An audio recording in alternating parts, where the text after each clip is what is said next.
Hai sobat semua, apa kabar? Baik kan?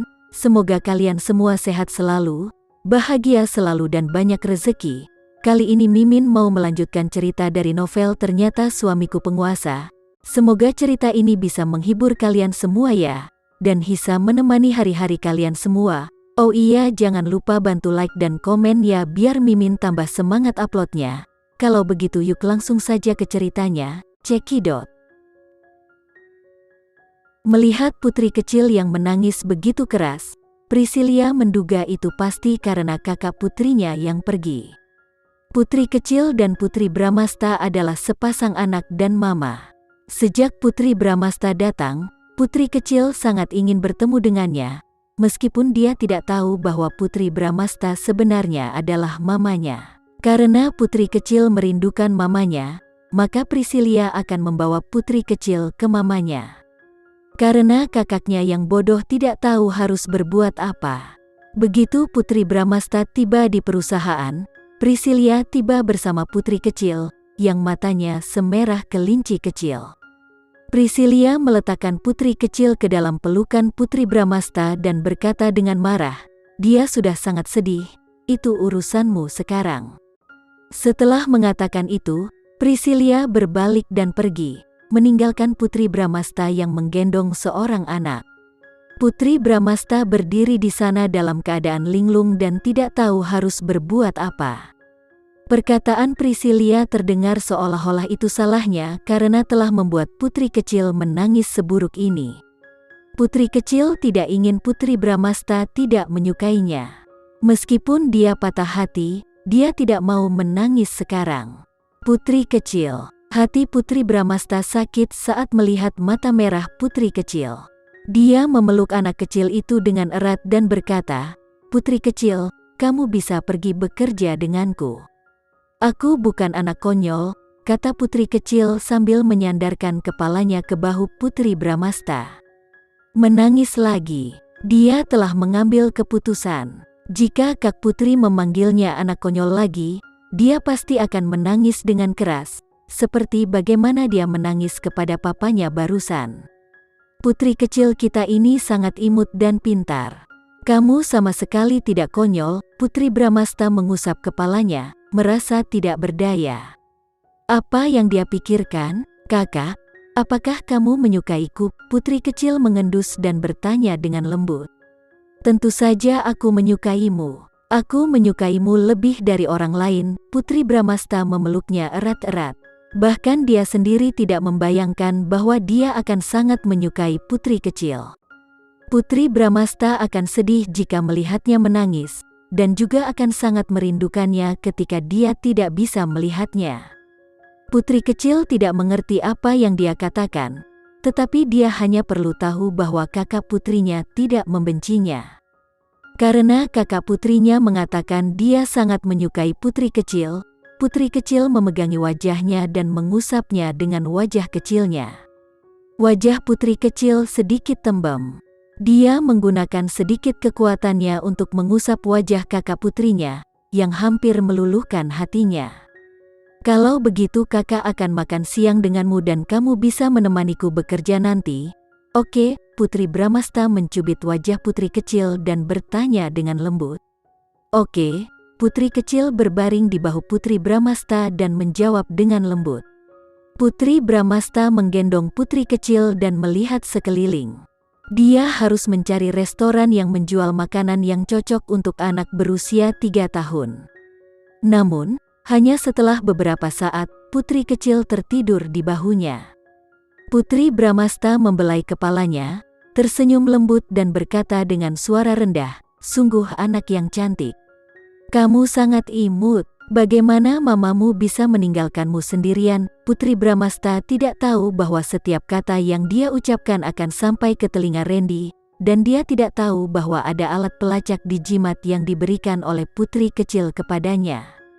Setiap gerakannya berada di bawah pengawasan Randy. Pada hari pertama mereka bertemu Putri Bramasta, Randy sudah memiliki rencana untuk melakukannya. Tetapi itu bukan waktu yang tepat, dan dia tidak dapat menemukan cara yang cocok. Sampai Putri Bramasta bergaul dengan putri kecil dengan bahagia, Randy hanya berpikir untuk meminta putri kecil memberikan hadiah kepadanya. Setelah kehilangan Putri Bramasta, istrinya, Randy telah melindungi putri kecil dengan sangat baik selama bertahun-tahun. Oleh karena itu kalung jimat putri kecil memiliki alat pelacak yang tersembunyi di dalamnya. Kalau dia hilang, Randy bisa dengan mudah menemukannya. Rizal mengetuk pintu, memasuki kantor, dan berkata, "Bos, sinyalnya bagus dan lokasinya akurat. Tidak peduli di mana Nyonya pergi di masa depan, kita dapat secara akurat menentukan posisinya sesegera mungkin untuk memastikan keselamatannya." Baiklah, Randy mengangguk. Randy berjanji bahwa dia tidak akan pernah kehilangan Putri Bramasta lagi, dan dia tidak akan pernah membiarkannya terluka sedikit pun. Bahkan jika cara ini akan mengganggu privasinya, dia masih harus melakukannya. Randy harus tahu situasinya demi keselamatannya karena putri berada di sisi Septian Bramasta sepanjang waktu. Rizal menambahkan, Septian Bramasta telah melakukan kontak dengan orang-orang di Busan selama 2 hari terakhir. Kami belum menemukan siapa yang dia hubungi. Itu Agil dan Citra. Randy langsung menebak. Dalam 3 tahun terakhir, perusahaan milik Agil telah tumbuh lebih besar. Sebesar perusahaan keluarga Andrean. Citra telah menemani Agil sepanjang saat ini. Septian Bramasta, yang bersembunyi di kegelapan, harus mengetahuinya karena dia memiliki bagian dari saham perusahaan. Karena itu, begitu Randy mendengar bahwa Septian Bramasta berhubungan dengan orang-orang di Busan, dia langsung memikirkan Agil dan Citra.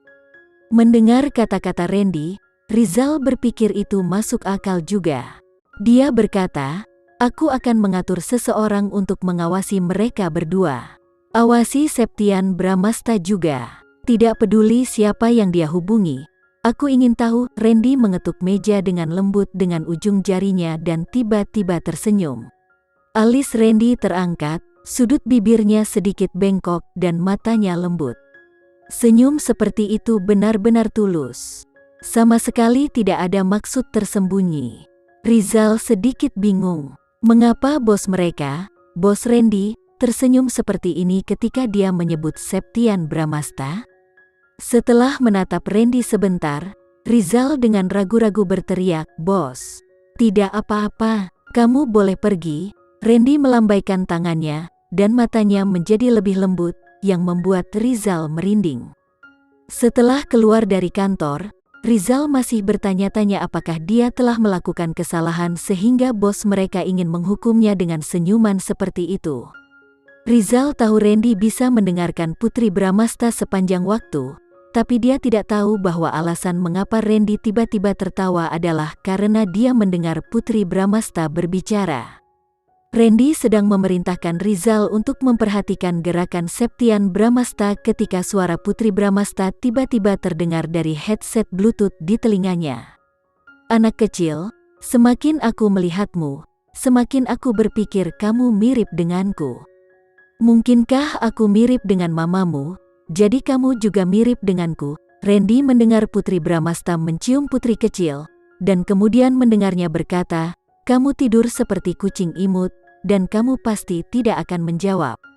Tidur nyenyak di sini, dan ketika kamu bangun, aku akan mengajakmu makan makanan lezat." Putri Bramasta. Tiba-tiba, suara seorang pria masuk ke telinga Randy, dan dia tanpa sadar mengerutkan kening. "Direktur Bastian, panggil Putri Bramasta. Aku dengar kamu sangat sibuk sehingga kamu tidak punya waktu untuk makan siang.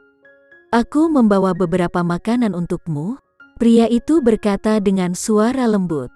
"Direktur Bastian, bagaimana ini bisa terjadi? Kita adalah rekan kerja." Kenapa harus malu? Randy bisa mendengar bahwa pria itu tersenyum. "Terima kasih, Direktur Bastian, kamu tidak harus begitu sopan kepadaku. Jika kamu membutuhkan sesuatu di masa depan, katakan saja padaku." Randy tiba-tiba merasa gelisah, tetapi Putri Bramasta tidak suka mengganggu orang secara normal. Jadi dia pasti akan menolak pria ini. Namun, begitu Randy memikirkan hal ini, dia mendengar suara lembut dari earphone. "Oke, Randy merasa ada sesuatu yang menarik hatinya, dan napasnya tiba-tiba berhenti. "Hei, anak yang cantik ini berasal dari keluarga siapa? Aku lihat dia sering datang mencarimu." "Aku dekat dengan anak ini, tapi aku tidak dekat dengan keluarganya." Randy tidak tahu apakah dia mendengar percakapan setelah kata-kata itu. Dia lambat bereaksi dan tiba-tiba menyadari kenyataan yang mengerikan. Putri Bramasta benar-benar melupakan masa lalunya.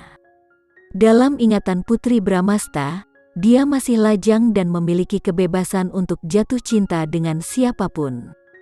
Dan Putri Bramastanya adalah orang yang sangat cantik sehingga pasti ada banyak orang yang mengejarnya. Bagaimana jika seseorang mencoba mengejar Putri Bramasta sebelum dia bisa? Randy tiba-tiba tidak bisa duduk diam. Dia benar-benar ingin buru-buru melihat Putri Bramasta segera dan meraih tangannya dan mengumumkan kepada semua orang bahwa dia adalah miliknya.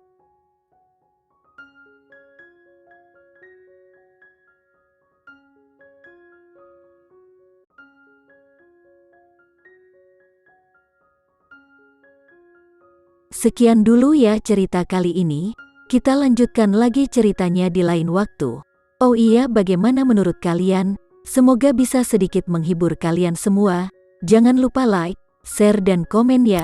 Untuk teman-teman yang baru nonton jangan lupa subscribe-nya.